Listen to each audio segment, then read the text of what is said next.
Почитувани господа од СДС, изгледа уште не ви е јасно дека сте на власт после долги години поминати во опозиција и наместо вашиот пиар да пишува пресови за реализирани нови проекти, како што доликува на една владеачка структура, вие уште држите говори и го замајувате народот со некогашното владење на ВМРО-ДПМН.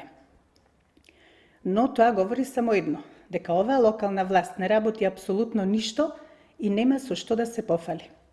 Проблемот, господјо Ташковска, е што вие на работите гледате од високо, од авион, наместо да се спуштите меѓу обичните граѓани и да ги слушнете нивните предлози и сугестии.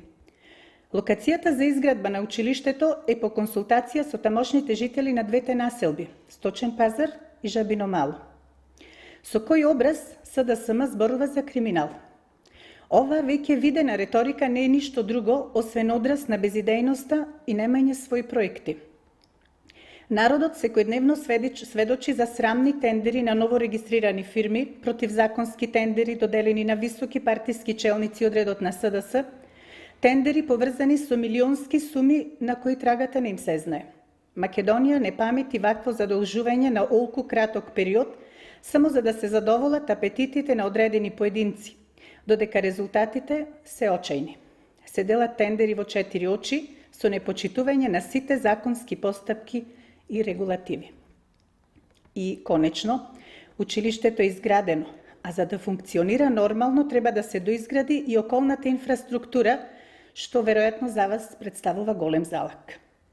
Доколку се земе предвид досегашното неработење со кое покажавте дека ниту знаете, ниту можете да сработите нешто корисно за прилеп и прилепчани. Мизерниот процент на реализирани капитални проекти, кои пред скоро време си го изгласавте на седница, доволно говори за вашето неработење. Ве прашуваме, уште колку други училишта се изградени покрај река? Смешно и апсурдно е ова ваше алиби.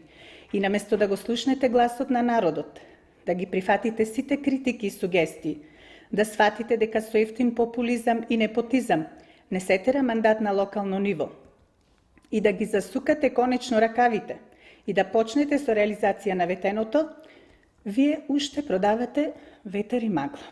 Бидете сигурни дека таквото однесување и незаинтересираност за потребите на прилепчани ќе биде казнето на следните избори. Она што го наследивте, го уништивте.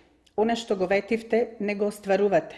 Но ве уверуваме дека ќе дојде време кога Прилеп ќе продолжи да се развива како што доликува, како еден од најубавите градови во Македонија, кој за жал, токму поради вас, го губи сјајот со секој изминат ден.